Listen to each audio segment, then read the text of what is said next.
একনাথ সেন রাজা মিলিন্দকে বলেছিলেন, মহারাজ, নিরোধী নির্বাণ, তৃষ্ণার নিরোধে উপাদান নিরুদ্ধ হয়। উপাদান নিরুদ্ধ হইলে ভব উৎপত্তি নিরুদ্ধ হয়। ভব নিরুদ্ধ হইলে জন্ম নিরুদ্ধ হয়। জন্ম নিরুদ্ধ হইলে জরা, মৃত্যু, শোক, দুঃখ প্রভৃতি নিরুদ্ধ হয়। যাবতীয় দুঃখের অবসান হয়। মহারাজ, এই রূপে নিরুদ্ধ হওয়াই নির্বাণ। নির্বাণের এমন সুন্দর সহজ ব্যাখ্যা আর কোথাও নাই। গুণের সাহায্যে ভিক্ষুনাথ সেন নির্বাণকে বুঝিয়েছে। বুদ্ধ নির্বাণ বলতে যা বলেছেন, শব্দার্থে তা সঠিকভাবে প্রকাশ করা যায় না। বুদ্ধের নির্বাণ কথাটা শব্দার্থে বোঝা দুষ্কর। নির্বাণ শব্দের অর্থ দুই রকম। এক হলো নিবাত বা বাতাস না থাকায় স্থির বা স্থিতিভূত শান্ত, অহর্ত প্রাপ্তির পর কলুষমুক্ত শান্ত স্থির অবস্থা। দুই হলো নির্বাপিত বা নিভানো, প্রদীপের নিভে যাওয়া। নির্বাণের সকল দুঃখ মুক্তি, শান্তি ও পুনর্জন্মরোধ। অহর্ত প্রাপ্তিতে যে স্থিরতা, সেটা কিন্তু বুদ্ধের নির্বাণ নয়। বেদান্তে এটাকে বলা হয় জীবন মুক্ত। বুদ্ধের নির্বাণ তত্ত্ব বেদান্তের জীবনমুক্ত অবস্থা নয়। সকল দুঃখ থেকে মুক্তি ও পুনর্জন্ম নিরোধকেই বুদ্ধ নির্বাণ বলে ব্যাখ্যা করেছেন।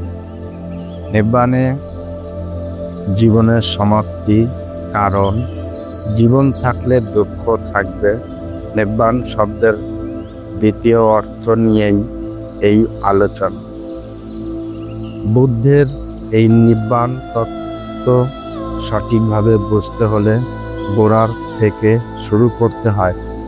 মানুষ মৃত্যুর পর যে আবার জন্ম লাভ করে, এই ধারণা আমাদের মধ্যে এলো কি করে? পুনর্জন্ম যে আছে, এটা মেনেই তো বুদ্ধ নির্বাণের কথা বলেছেন। কিন্তু সেই পুনর্জন্ম যে আছে, সেটা উনি জানলেন কি করে? সেটা কি বুদ্ধের নিজস্ব আধ্যাত্মিক আবিষ্কার, না কি অন্য কিছু?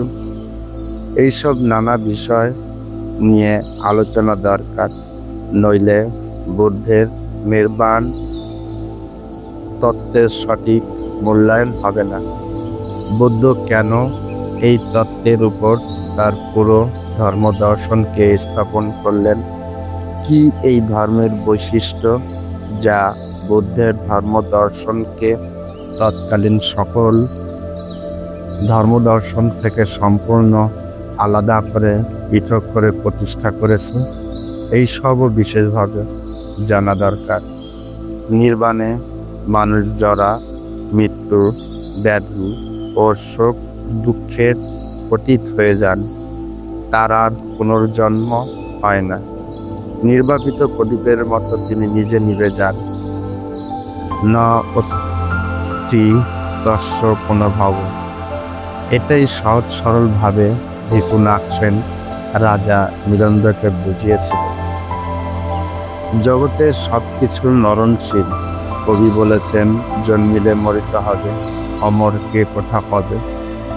আর এই মৃত্যুতেই তো জীবনের সকল সুখ দুঃখ, হাসি কান্না, জরা ব্যাধি ইত্যাদির পরিসমাপ্তি। সুতরাং আবার নির্বাণের প্রয়োজন কি? মানুষ তো মৃত্যুতেই সব কিছুর অতীত হয়। বুদ্ধ কিন্তু মৃত্যুতে জীবনের পরিসমাপ্তি বললেন না। সাধারণ মানুষের এই স্বাভাবিক কথাটায় তিনি যোগ করলেন, মৃত্যুতেও সব কিছুর অতীত পাওয়া যায় না। মৃত্যুর পর আবারও জীবন আছে, মরণ আছে। আর এই মৃত্যুর পর যে জীবন, তাতে জীবনের আনুষাঙ্গিক জরা, ব্যাধি, শোক, দুঃখ সব কিছুই আবার ফিরা দেবে।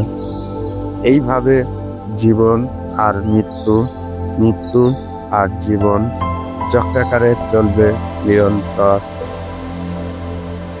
এতে দুঃখই সঙ্গী হিসাবে থাকবে। জীবনে সুখ কোথায় যেটা আমরা সুখ বুঝি, তাও তো দুঃখেরই রূপ বিশেষ। বুদ্ধ বললেন, জন্ম দুঃখের, মৃত্যুতে যা শেষ হচ্ছে না সেটাকে শেষ করতে